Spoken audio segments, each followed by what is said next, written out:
N'avancez pas.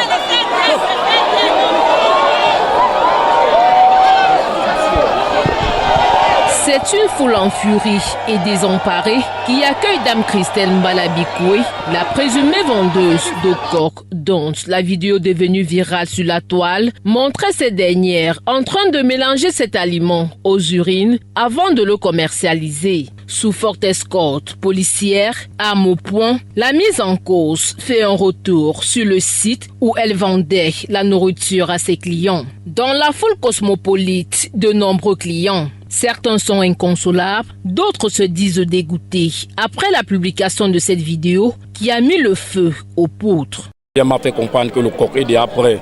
Elle dit que bon, ok, c'est moi alors donc le coq était la première personne à qui elle avait servi le coq. Bon, j'ai fini de manger, le coq est même encore resté. J'ai demandé d'ajouter encore le manioc, elle a ajouté. Et fini de manger, je suis parti me coucher. Je suis encore ressorti. Elle m'a dit que mais le coq là, c'est la magie, les gens ne font que seulement discuter là.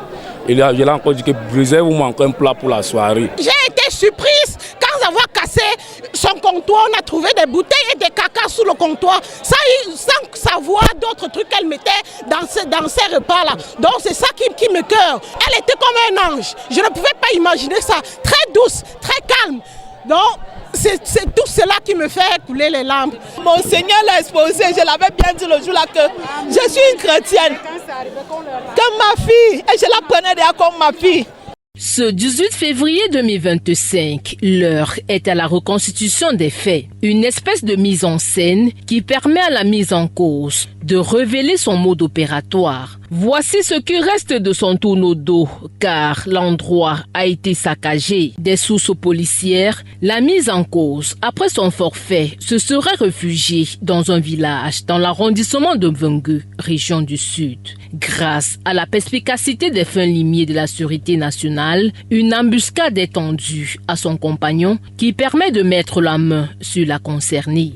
Nos investigations faites à la suite de l'enquête qui a été ouverte ont permis que nous interpellions d'abord le mari le vendredi 14 février en lui tendant une embuscade. On lui a promis de l'amour, ça on doit vous dire. On l'a fait draguer par une petite en lui promettant une belle soirée de la Saint-Valentin pour qu'il s'amène vers nous. On l'a interpellé et l'exploitant n'a pas voulu collaborer pour qu'on puisse interpeller son épouse, mais nous avons pu trouver, nous avons des fins limiers chez nous, trouver là où elle se cachait, dans un village dans l'arrondissement de Mvengue, au sud.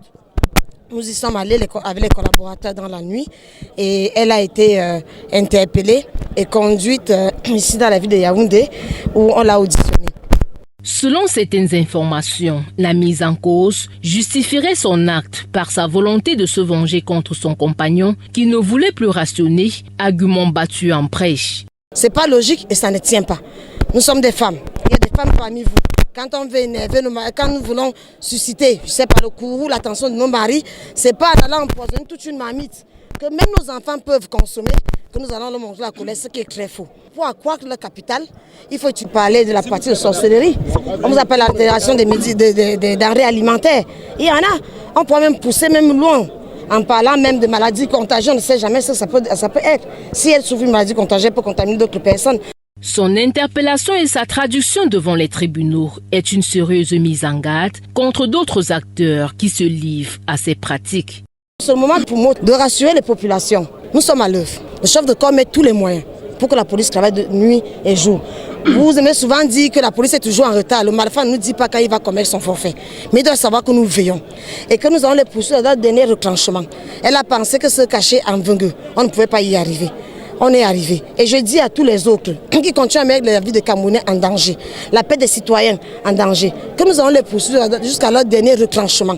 Nous avons les moyens, nous avons l'engagement pour ce faire et la volonté de bien accomplir nos missions. La présumée mise en cause et son époux séjournent dans les cellules du commissariat central numéro 4 d'Ekounou en attendant d'être présentés au procureur de la République.